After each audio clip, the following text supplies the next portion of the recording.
When you think of Elon Musk, what comes to mind? Well, I think it's a lot. When you think of Warren Buffett, what comes to your mind? I can bet you is investing. If you think about Kobe Bryant, there's a high chance a great basketballer comes to mind. When you think about Donald Trump, something that's powerful comes to your mind. What that tells you is everyone who is ever powerful, who has an iota of power, relies on something, a reputation. And this is something you have to cultivate if you ever want to be powerful. This is coming from the law 5 of the 48 laws of power. And here we're going to talk about why you need the reputation and what you should do when you're building a reputation. Now, if you want to literally pass somebody who is ahead of you, what you should do to their reputation. Now, first of all, why do you need a reputation? The honest truth is that as human beings, we really cannot tell about someone's character. So we rely on what we see and what we hear. That is the whole idea of creating an impression, creating a first impression. So anybody you walk up to who doesn't know you yet, you're going to have to create that impression. But what is more powerful is when you have a reputation, what that means is you are known for something, right? You are known for something, regardless of what it is. Because as human beings, we would go with what we see to be familiar or what we're familiar with than something we are not familiar with at all. That is the reason that personal brands are very powerful. Personal brand is simply somebody just putting his reputation over there on the internet, right here on the internet rather. That is the whole idea of a reputation. And so I'll be giving you more instances of why a reputation is more powerful. If you build a reputation, you get to realize that it becomes easier, right, to do things because you don't have to exaggerate, you don't have to create that first impression. It just flows already. One, two, when you have a reputation, people put you on a pedestal. Why? Because you get to stand above every other person. So I made a video in the past talking about how you should not be average. Building a reputation, regardless of what the reputation is, puts you above average. Think about it. Even if you are doing something that is not valuable, even if you are a good dancer, you have a reputation for a particular dance, you are above average. If you have a reputation for being literally stupid, you have a reputation. You are much more familiar than somebody who doesn't have reputation. Because reputation itself puts you above every other thing. And one thing you should realize is that reputation is about you creating a frame for what you want people to think about you. So when people say your name, what do you want them to think about you? So how you cultivate a reputation, because it's very careful about how you do it, right?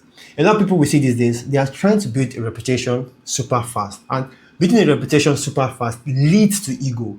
One, two, because of how much depth they have, right? When they want to do it very fast, they end up committing some very, very big errors, which comes to bite them back in the back. Have you ever noticed why a lot of celebrities that dominate the entire world overnight just die out? Most of them die out. It's only very few who have been able to sustain it. And guess what? They die out. Everyone dies out, but they live as fast as they come. So the advice here is for you to pick one thing you want to build a reputation for, right? Just pick one thing you want to build a reputation for and build it. Take time, cultivate it, protect it. The whole idea is when you move into it. Now, mind you, the irony is that you don't really have to build this large reputation for 100 million people. You don't need that. And it's easier. This is a very powerful advice I think you should get now. It's easier for you to be a big fish in a small pond. Easier than to be a small fish in a bigger pond, right? So what that means is if you're in university, based on my statistics, if you're in university or you're in college, it's easier for you to create a reputation while you're in college. What do you want to be known for? Do you want to be the smart guy? Do you want to be the social guy? Right? And one thing people should always realize is I used to be afraid of being seen as a very, very smart guy, while I could be seen as a geek. But no, that was not true. Being very smart brought a lot of opportunities for me. And trust me, yes, back then it did bring some things that I cared about. But just picking one thing, cultivating it back to back, and realizing that if you lose that reputation, you have lost a lot of power. So say it this way. Have you ever realized, do you know the idea behind council culture and why it's very powerful? Because in most situations, The idea is the person that is being cancelled, everything that is done is being invalidated completely. It's being erased. So when somebody is being cancelled, everything they've done. So it's like I always tell people that if you've ever noticed, right, and this is something that I think women do, and a lot of guys never understand that, it's called character assassination, right? So somebody who is doing well, say for example, Andrew Tate. Andrew Tate. Now, mind you, I'm a fan of Andrew Tate, but whatever you guys think about him is your motherfucking business. So think about it. Andrew Tate is doing all these things, and all of a sudden they come to hit him with some charges. That what sex trafficking, human trafficking, some sort of stories and everything. Right? What happens? It goes mainstream, and the whole world, like literally media all around the world, is bashing him. Guess what? Without a shred of evidence. That is where I think that only very few people, and this is why Andrew Tate fought for his reputation. And if you zoom out, and whenever somebody says he's a rapist, I'm like, sorry, is there evidence? Is there somebody who has come forth to say I am a victim? Right? They keep saying, or they keep mentioning an imaginary person somewhere else around the world, but the person had never been known. They never charged him, and yet they kept him in court for years. I'm not here to, I don't know the details of the case, but the point is that the main thing there was to damage his reputation. Now, I'm not somebody who's trying to like, what's his name? I don't want to say be a simp of Andrew Tate, because I knew Andrew Tate right before all these chaotic things happened, where he began to like become too loud, right? I'm saying that I'm using a recent example where they understood that if they attack somebody's reputation, automatically they can attack a lot of the person's ideas. And it's the same thing around, the same thing you see, whether it's in the Bible, that instead of attacking the ideas, right, if you attack the ideas, it's a problem, but if you attack the person's reputation, it's better for them.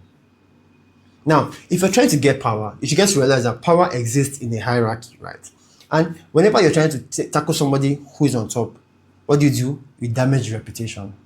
Now, one thing Robert Greene says is when you're attacking someone's reputation, you have to do it in a very, very subtle, careful way, because if you overdo it, people will assume that you're trying to exact vengeance, that you have an agenda against this person. And guess what?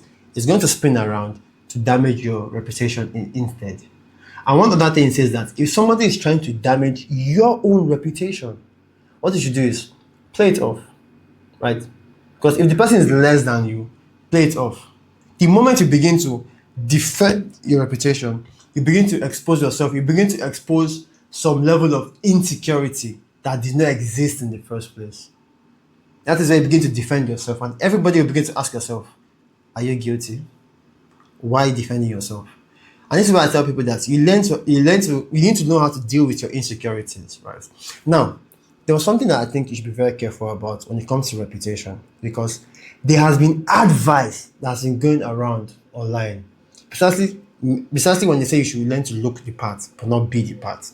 But for you to make your reputation solid, you have to be it, not just look the part. Let me explain deeper. So now, I was listening to a dating coach advice say, if you're texting a girl, right, she texts you by 5 p.m., respond by 9 p.m., right? Why? Because it's to keep her mind engaged and everything. Does it work? Yes, it works, but it's not a long-lasting solution. I'll tell you why.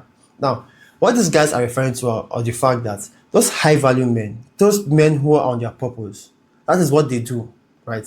Because they are so busy on their purpose. They are so busy grinding, trying to make things work, that when the girl texts them by 5, it's not like they're ignoring her message. They know that they have a priority. They focus on the priority. And when they are done, they shift the remaining energy back to this lady, right? So this lady is like, okay, why is he not responding? Okay, he's busy. So now he's busy. What's making him busy? Oh, he has all these activities going on in his life. He has something interesting going on for him. This guy could be a potential mate. This guy could be interesting. This guy is somebody that, okay, I think I can be with. Now, when the guy is smart, is bringing her into his life, she's seeing much more promising things. And whether I like it or not, it's okay for women to go for those things that are promising. It is very, very okay for them to go for them. Because why? It is what nature intended. This is why I tell people that if you're not ready to have a partner, why are you having one? Why are you with one? So, well, it's an argument for another day. Now, however, my dad used to have a saying that it is not enough that the queen is seen to be above board, she must be actually above board. So what that means is that if you are not the part, right? If you're not the part, if you're just trying to create that impression, at some point, it's going to cast. At some point, people will see you as a fake. And when they see you as a fake, your reputation is completely damaged. Completely. And everything you've done, completely gone. And speaking of reputation has this aura that it gives, right? Precisely when you have you have a reputation in a very, very small circle, right? And this is what I tell guys. Why you should build a reputation? Because this same advice about how to get power in the world is very applicable if you are looking for a partner. Because to find a partner, the formula is simple. Attract as much as possible.